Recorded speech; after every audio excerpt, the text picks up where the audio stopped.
I'm creating a character today for a game, which has led me to consider how I do it.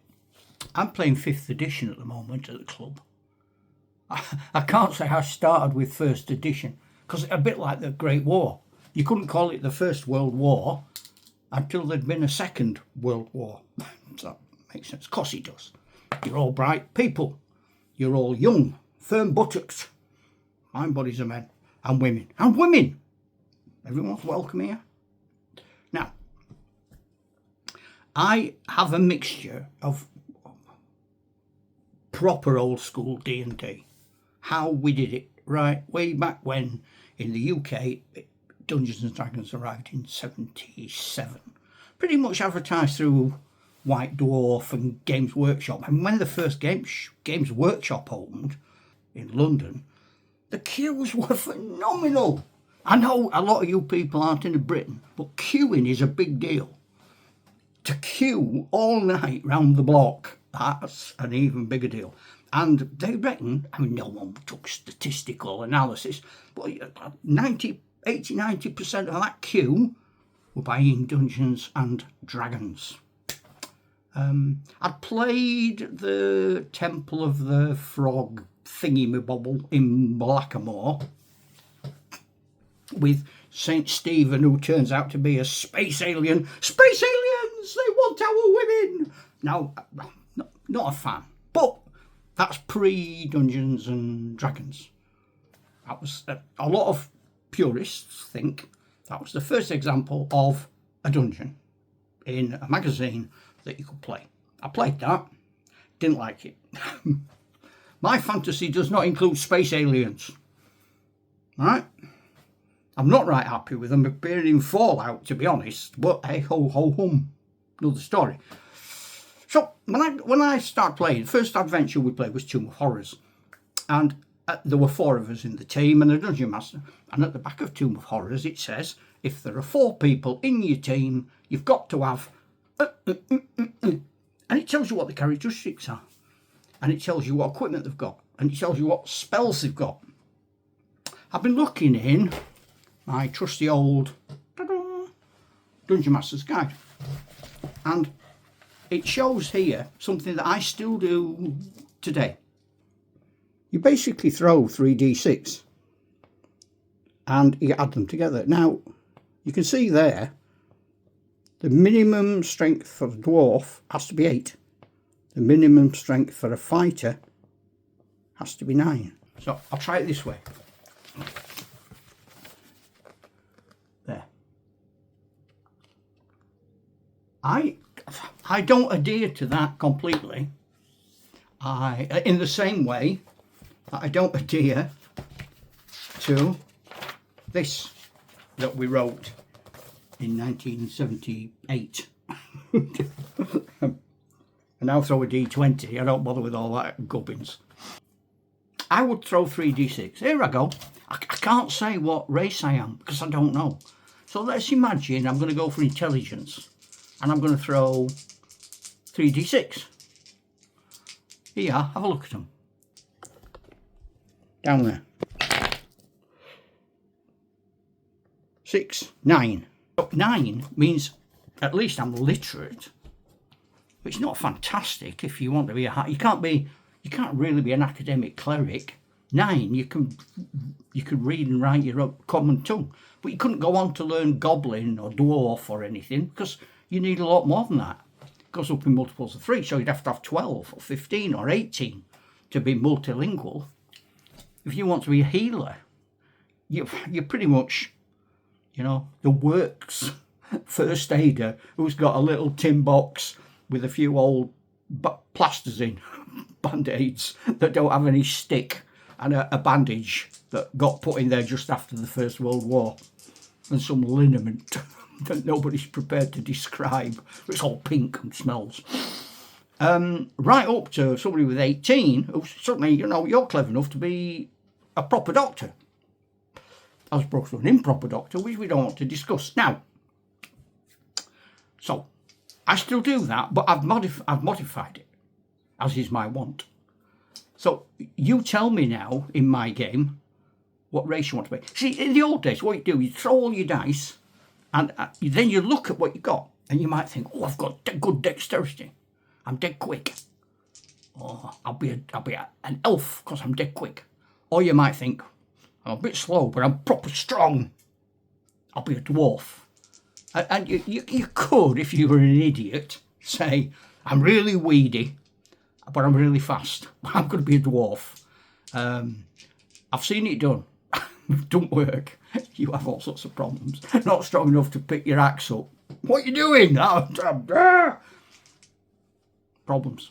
So you pick a character, sort of a job, and based, in the old days, based on what you threw.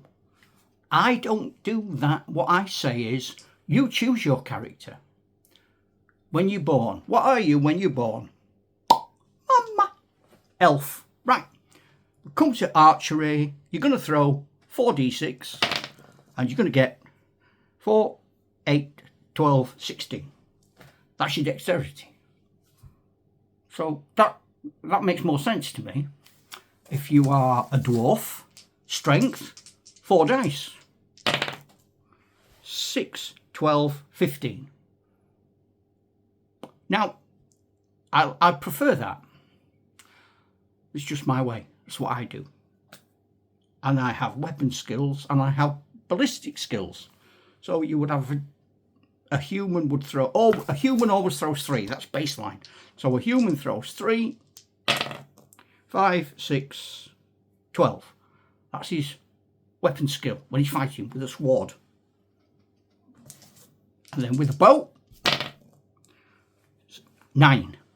So when he's fighting with a bow, a 9. Or if you're throwing a dagger, 9. So that's how I sort of do the characteristics. Now, I play edition 5 now, and everyone's on apps, apart from me. I'm sat there, pardon me disappearing. I'm sat there with this. This is my book of knowings. I can't open it proper because I burnt it. I had this good idea. See, when I found it, it wasn't mine. Everything's going to fall out in a minute. I found it in a dungeon, and someone had already owned it before me. So I thought, oh, well, if it's been in a dungeon for ages, it might got all wet and stained. And what I'll do, I'll put it on a ring of the cooker, like that, on the stove, and I'll turn the stove on, and then it'll singe a bit, and then I'll turn the oven off and blow it out. No, it caught fire. That didn't work. But sort of from here, that's me. I Medoc Deeds. That's me. That's my little halfling who keeps hiding all the time because he's a big yellow belly. So I write everything in my book. Maps of where we've gone. Everything. I do it all in here. Everyone else is playing on an app. Is that all? You got it all? Yeah. So it's got all your details on there now. Everything you need for it. It has. So that when the dungeon master says to me, what's your initiative? They all have to go. And then it's +2. He says to me, what's your initiative? I can go. Whatever. I don't do initiative. So I've had to write initiative on extra. Because we used to go on dexterity. Fastest dexterity goes first. Okay, quick. So he said, I wouldn't do that. I would say, what's your dexterity? 16. I know immediately. Oh, you've got injured. You've lost 7 points. Okay. Come. I know everything. I know I'm lucky. I know what level I am. I know what equipment I've got. I've got special equipment. I've got all bits. And then when it comes to things like equipment, you throw... See, if you're a dwarf, you throw 4. So if I'm a dwarf and I throw 4 dice, and I've got 15, that means I can carry 15 pieces of equipment. But if I want to carry something really heavy, and that's my call as Dungeon Master, or if he wants to carry something heavy, that's my call as Dungeon Master, it takes 2 slots. what a lot of players don't realise is, if my dwarf fills his rucksack up, where is he? I had him a minute ago, that dwarf. Where's he gone? Where's he gone, mate? Oh, he's here. If he fills his rucksack up with 15 points of stuff, and then he finds some treasure, he can't carry it because he's loaded. He's got to go through his backpack, deciding how many pairs of socks he needs. And is it worth sacrificing a bottle of brandy for a gold piece? But I like that, you see. Not everybody does. I like that. I like characters who have to spend half an hour rummaging through their backpacks so deep underground, thinking, oh, do I really need another short sword? But it might be worth something if I sell it. But to be honest, I don't really want to give my underpants away. It's a tricky one. And that translates to injured. People get injured in my game. You don't lose hit points. You take a D20. Where's it hit me? Oh, in the head. What's the injury? 16. Oh, I'm unconscious. Now that means, deep underground, you've got one of your mates upside down. What do you do? Because his strength is what he weighs. So my dwarf weighs 15 points of strength. So has anybody got 15 points of strength spare? What if you don't even have 15 points of strength? Two of you have to add together. You have to leave all your treasure behind and all your equipment to carry this dozy dwarf that's just got himself clonked on the head. Take decisions and chat and things and so on and so forth. See, I don't want to be preachy. I'm not saying, oh, 77, old school, oh, do this. Because I didn't. Right from the word go, I did not do that. That told me what Gary Gygax intended me to do, I thought.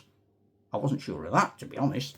And I'm a big fan. If somebody tells me to do something, I'm almost certain not to. Sort of guy I am. But over time and experience, 49 years. This time next year, I will have been playing Dungeons and Dragons every year for 50 years. July 77, I got it. So, 49 years of experience, and I've played Temple of the Frog before it was even Dungeons and Dragons. Used chainmail when I was a war gamer of the medieval period, before Gary Gygax had decided to have Dungeons and Dragons. I had a role-playing game in 1966. I had a fantasy world in 1966. 9 years before Dungeons and Dragons was even embryonic. So I know role play, okay? So it's changed. So I started before Dungeons and Dragons. It's not a brag, it's not a boast, it's true. I'm going to reveal behind the curtain. A few people have said to me, what's behind that curtain? I'm going to show you. My 1974 Fantasy Armies. Haradrim up there. All my rules from various games I play. My Orc Army. Black Buckets. Where's my Nazgul? Oh, he's there. And then my elves. Oh, there. This is great filming, isn't it? And my dwarfs. And then up here I've got the more modern sort of D&D stuff I use today. I've got that dragon at the post office, £2.99. And in that egg, I got him for £6. And inside the egg, there's another dragon. How good's that? My wife said I'm crackers. And I've got all these sort of role-playing characters, look. All sorts of weird things. See that purple one there? I made that. Ooh, you didn't. I did. 1988. I got a big plastic soldier and I melted him. And then I painted him. You can just about see where his head was. What was that like? Look at the state of that. And then these are the sort of more good guys up here. And random clerics and wizards. I'm not going to close the curtain now, but in future videos it's going to be closed. So you are the only people who've ever seen it. Shh! Don't tell anybody. It's a secret. So, I don't think characters were better in the past. I don't think character development was better, perfect, whatever you want to say in here. I definitely don't think it is now. But, and here's the but, I play fully committed to the world my dungeon master puts before me. Be that 5th edition, something he doesn't even name, old school 3rd edition. I don't care. That's not my, I don't want to know. Because as far as I'm concerned, the dungeon master and all of these sheets don't exist. When I'm going to go downstairs in a minute, the speed at which I go downstairs is not going to be determined by 3 dice rolls and a dexterity score.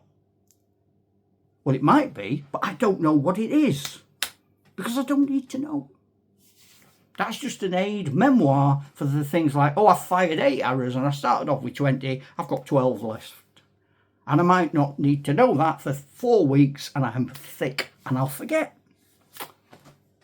It just tells me stuff. It's like a shopping list. It's sort of a bit like the inside of your head, but it's not inside your head. So, yeah. Old, not good. New, not good. Old, not bad. New, not bad. We are what we are. Well, and I'll just leave you with one thought. Back in 77, if somebody said to me, do you play Dungeons and Dragons? The answer was dead simple.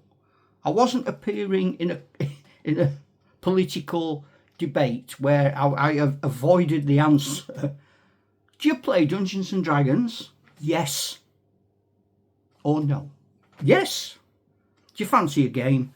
Yes. I didn't go, what edition are you playing? What rules do you use? It's Dungeons and Dragons. Every dungeon master I ever met was different. Every world I ever entered was different, as it is now. Doesn't matter.